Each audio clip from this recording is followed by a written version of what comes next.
네, 이제 파트 2에서는 미분의 두 번째 동기부여인 속도, velocity problem에 대해서 공부를 해보겠습니다.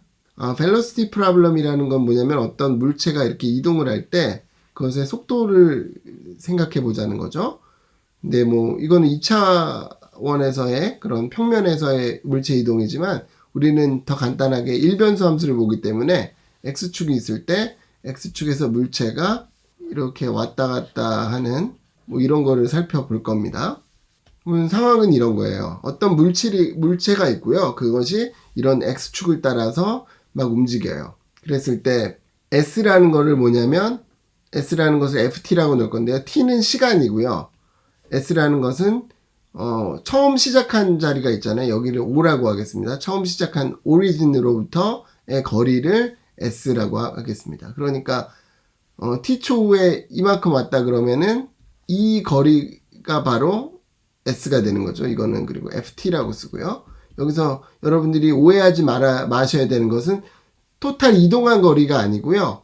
처음 시작한 점부터 마지막 종착점까지의 거리가 되는 겁니다. 그러니까 뭐 플러스 마이너스 이렇게 가서 이 길이를 다 더하라는 게 아니고 그냥 요 길이만 말하는 거죠.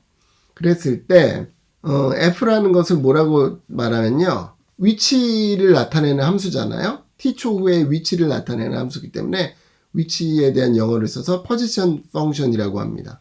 위치의 변화량, the change in position은 어떻게 되죠? 만약에 t가 a라는 상황에서부터 t가 a 플러스 h라는 상황까지의 그런 위치의 변화량은 당연히 fa 플러스 h, a 플러스 h라는 시간에서의 위치 빼기 fa를 하면 되겠죠? 그림으로 따지면 t가 a에서의 위치가 여기고 t가 a 플러스 h에서의 위치가 여기라고 하면 이 차이가 바로 위치의 변화가 되겠죠. 그러면 여기서 먼저 정의할 것은 평균 속도에 대해서 공부를 할 건데요. 평균 속도는 뭐냐면 시간분의 displacement, 위치의 변화된 크기를 말합니다. 그래서 어떻게 되죠? h분의 f의 a 플러스 h 마이너스 fa가 되는 거죠. 그러니까 이거는 a라는 시간과 a 플러스 h라는 시간 사이에서 얼마가 변했냐라는 것을 보는 거예요. 예를 들면 이런 거예요, 여러분. 그 고속도로 가면은 어느 구간부터 어느 구간까지의 속도를 제한하는 그런 게 있잖아요. 그래서 속도가 넘어가면은 평균 속도가 넘어가면 이제 범칙금이 부과되는 그런 게 있잖아요. 그건 뭐냐면은 간단해요. 어느 지점부터 그 차가 그 지점을 지나갈 때 시간을 재요. 그 다음에 저 끝점이 종착점이 있으면 거기까지 갈 때 시간을 재요. 그래서 이 사이에서의 평균 속도를 재는 거죠.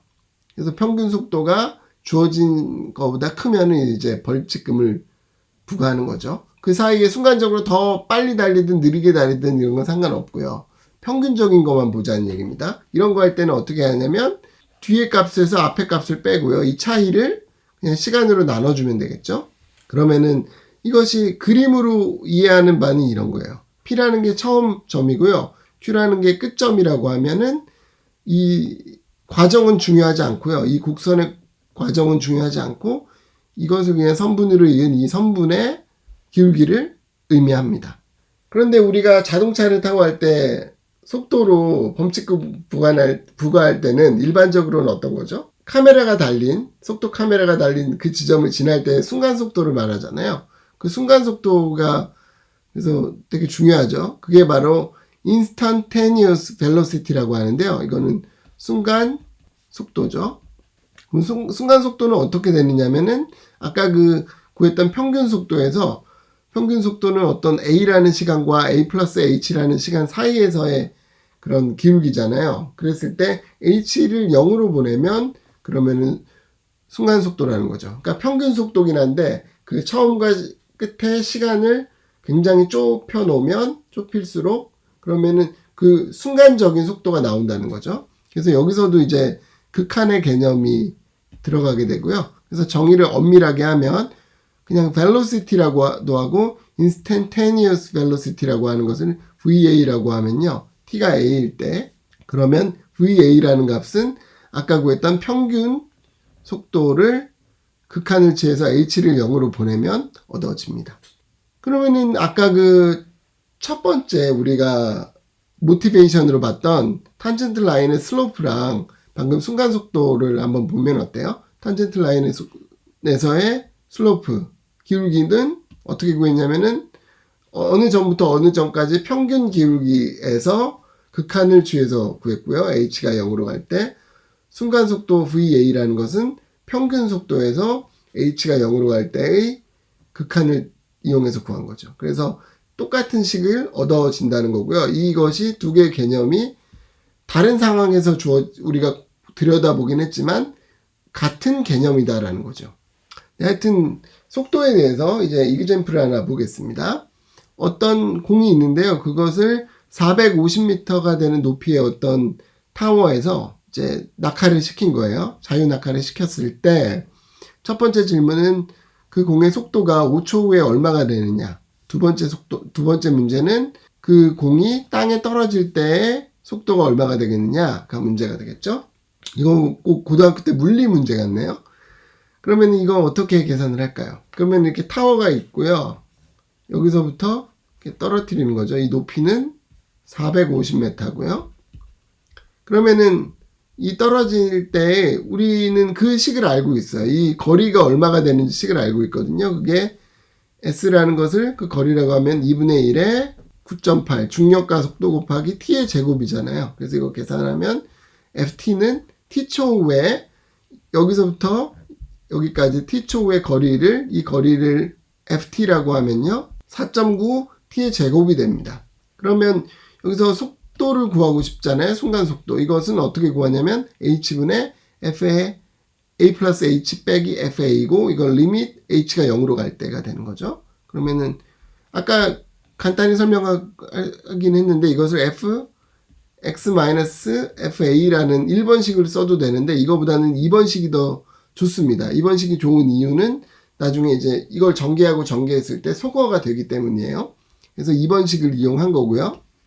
그래서 이거를 이제 F라는 것이 4.9 곱하기 T의 제곱이니까 값을 대입한 다음에 이제 이걸 전개하고 전개하면 이렇게 되고요. 그러면은 이게 소거가 되는 이런 형식이 나온다는 거죠. 그래서 이런 식이 나오고 이제는 T의 0을 대입할 수 있잖아요. 여기서도 대입이 안 되죠. 0분의 0 꼴이니까. 그럼 여기서 대입하려면 H로 나눠준다는 얘기죠. 그러면 이런 식이 나와서 이제 H의 0을 대입하면 9.8A가 된다는 겁니다. 그래서 A초 후의 속도는 9.8A가 되는 거고요. 그래서 5초 후의 속도는 V5가 되니까 9.8 곱하기 5가 돼서 49m/s이 되는 거고요. 그 다음에 그 공이 땅에 닿을 때 그 속도를 알고 싶잖아요. 그러면은 그 땅에 닿을 시간을 T1이라고 하면 VT1을 계산해야 되는데 그러면 VT1을 어떻게 계산하죠? T1을 계산해야 되잖아요. T1은 언제냐면은 아까 S라고 한 것이 4.9 곱하기 T1의 제곱이었는데 이동거리가 450m가 되는 상황이 바로 T1이 되는 거잖아요. 그 물체가 땅에 떨어지는 시간. 그래서 이거를 계산을 하면 T1의 제곱은 이렇게 되고 T1은 이렇게까지 계산을 하고 그래서 VT1은 9.8 곱하기 T1이니까 T1의 값을 이제 여기다 대입을 해주면 이렇게 돼서 계산을 하면은 대략적으로 뭐 답을 쓰라고 하면 여기 이렇게 쓰시면 돼요. 그냥 이게 답이 되는 겁니다. 수학 문제에서는. 그래서 뭐 이렇게 답을 쓰진 않아요. 근데 이렇게 답을 쓰면 되고 계산기로 뭐 돌려보면 이게 얼마가 되는지 울프람 알파로 돌려보셔도 돼요. 울프람 알파로 한번 해볼까요? 울프람 알파에서 우리가 구하고자 하는 게 뭐냐면 는 하고 9.8 곱하기는 이거 하면 되고요.